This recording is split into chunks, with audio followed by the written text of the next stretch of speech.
and listen in to the spokesperson of the Ministry of External Affairs, Ravish Kumar, on India-Pakistan relations. At a time when people are asking them to show the list that they don't have.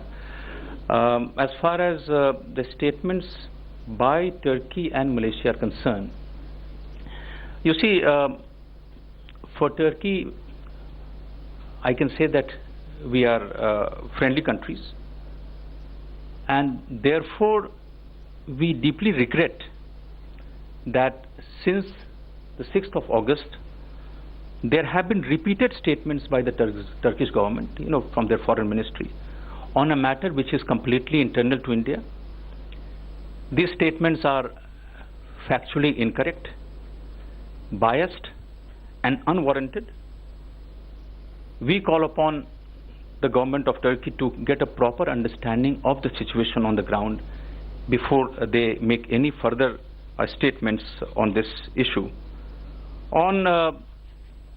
As far as the statement by Malaysian Prime Minister is concerned, we have had traditionally good and friendly ties with Malaysia, and if you look at in recent years, I think these relations have actually strengthened, and therefore we actually again were quite surprised, and we deeply regret that the comments which were made by the Prime Minister of Malaysia, again, it is not based on facts, and the facts of the matter has been articulated by our External Affairs Minister, Prime Minister, and all of us on several occasions. Basically 3 points which I thought I'll highlight.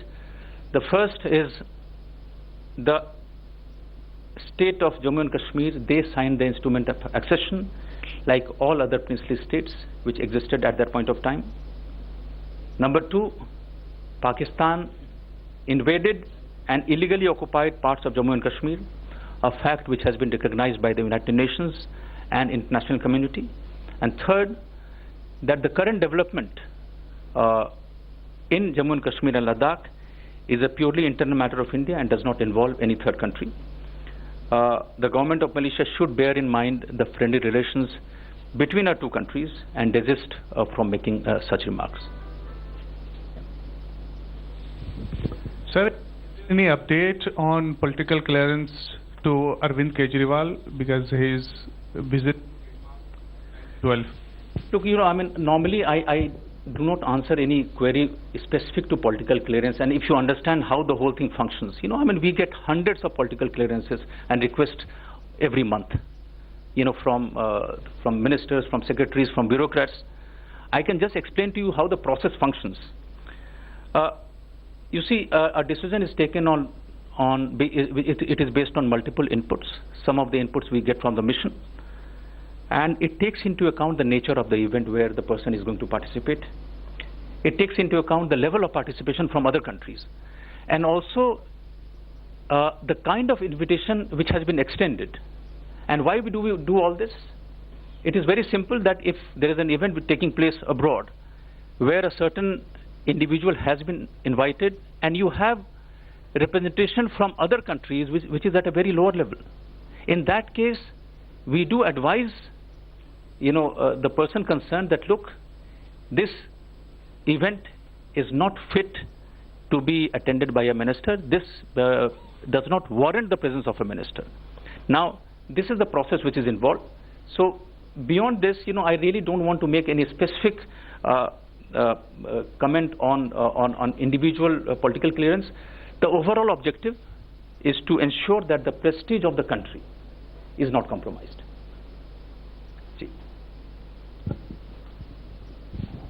Sir, चूंकि बांग्लादेश की प्रधानमंत्री अभी दिल्ली में ही हैं और कल मुलाकात भी होगी पीएम की, इससे पहले उनका एक बयान आया है कि प्राइम मिनिस्टर मोदी ने उनको एनआरसी पर लेकर कुछ आश्वासन दिया है। अगर आप उसके बारे में कुछ बता सकें।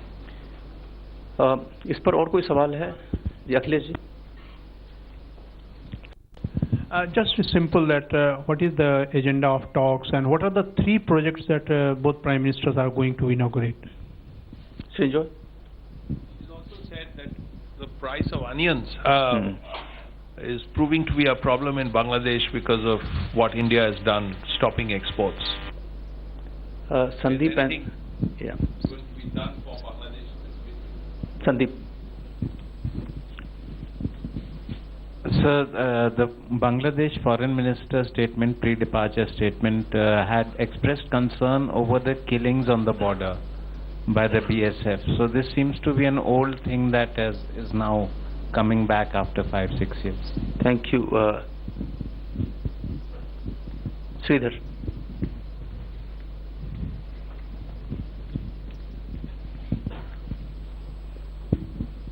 So will the talks between PM Modi and Sheikh Hasina tomorrow, will it focus on NRC? What are the main issues, and how big, the NRC issue, how big will it figure tomorrow? Okay. So let me start by, yes please. When the Home Minister and other senior cabinet ministers are saying that NRC rejects will be deported back to Bangladesh, your ministry's stand is it's an internal issue of India, internal issue to India. Now, how will you explain this apparent contradiction to Sheikh Hasina, to the visiting Prime Minister? You see, frankly, at this point of time, I really would not like to prejudge what is going to be discussed. But I can just give you some pointers. Number one, I think we, of course, warmly welcome Prime Minister Sheikh Hasina to India. She arrived yesterday, and we are looking forward to the main day of engagement, which is tomorrow. I think she's meeting, having delegation-level talks with the Prime Minister. She's also calling on the President. EM is calling on her.